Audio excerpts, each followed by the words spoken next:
Picture this: a small boy standing at a starting line, his thin legs trembling. Around him, dozens of kids are laughing, pointing, already convinced he doesn't belong there.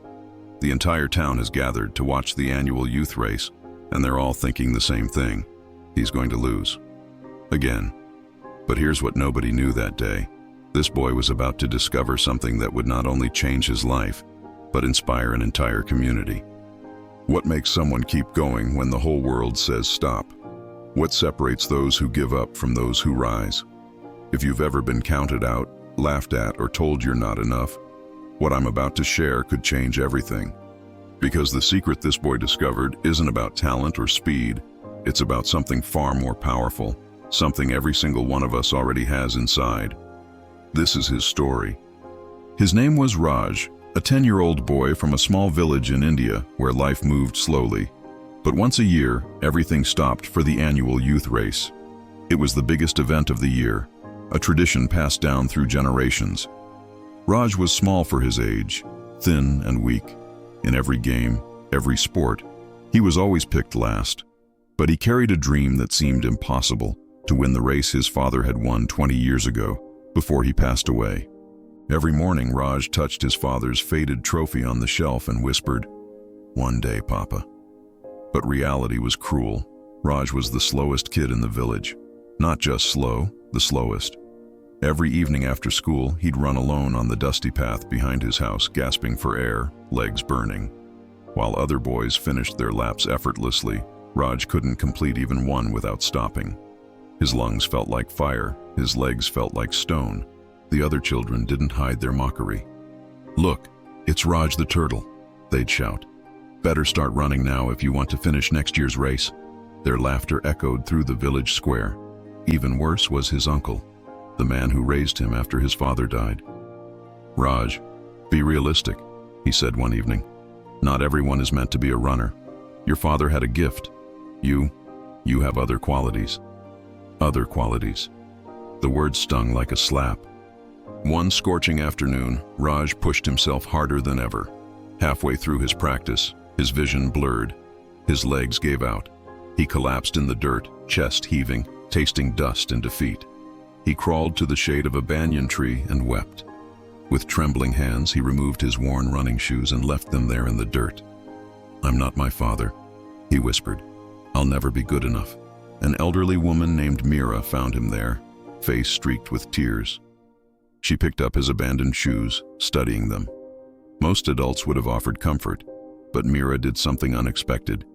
She sat down and asked a question that changed everything. "Do you believe you can't run, or do you believe what others say about you? Those are two different things, child." Raj looked up, confused. Meera continued, 40 years ago, I was the fastest girl in this village. But women weren't allowed to race. They told me it was impossible, inappropriate, wrong. I believed them, and that belief, not their rules, is what stopped me." She held out his shoes. "I can train you. I know things about running that have nothing to do with speed. But I have one condition." "What?"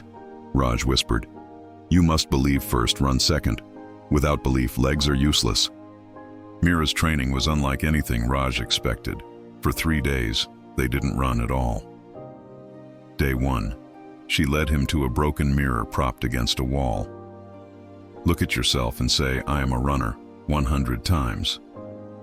Raj felt ridiculous, but he did it. By the 50th time, something shifted. By the 100th, he almost believed it. Day 2, close your eyes, see yourself crossing the finish line. Feel the ribbon on your chest, hear the crowd cheering. For 30 minutes, Raj visualized every detail until it felt real. Day 3, write down every doubt. Raj filled a page. "I'm too slow, too weak, not like my father." Meera lit a match. "Your beliefs are not facts. They're just thoughts you've repeated." They watched the paper burn to ash. Finally, on day 4, they ran. But whenever Raj gasped, "I can't," Meera stopped him. "Say it differently." "I can't yet." "Better." Again. "I'm learning to." "Yes. Now run with that belief." Meera ran beside him, this woman who was denied her chance decades ago. "I never stopped believing I was a runner," she said, even when I couldn't race. 2 months later, everything had changed. The boy who couldn't finish one lap now completed full practice runs. Not the fastest, but he never stopped.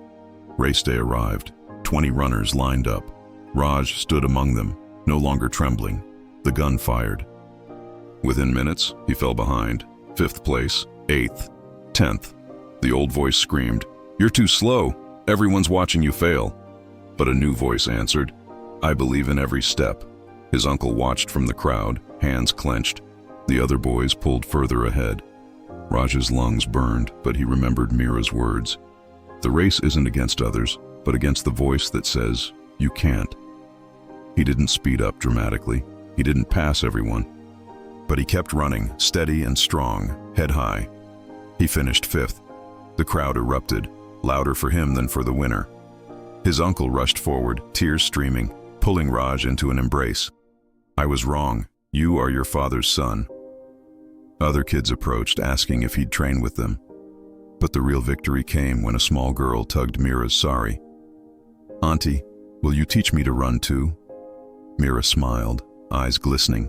"First child, let me teach you to believe. Self-belief isn't about being the best, it's about believing you're worth the effort." Raj didn't become the fastest runner, but he became someone who finishes. That's the real power. You see, belief changes behavior, and behavior changes results. When you believe you can improve, you practice. When you practice, you grow. When you grow, you inspire others to believe too. This truth applies to everything: your career, relationships, dreams. The race is never against others. As Meera said, it's against the voice that says you can't. What voice have you been believing? Today, I challenge you to try Meera's 3-day exercise. Stand before a mirror and declare who you're becoming. Visualize your victory. Write your doubts and burn them away. What's your race? What dream did you abandon when you stopped believing? Comment below and let's support each other. Remember Raj's shoes, once abandoned under that tree? They're now worn and proud, proof that self-belief transforms everything. If this story moved you, share it with someone who needs to remember their power. Because your race starts the moment you believe. The starting line is waiting for you.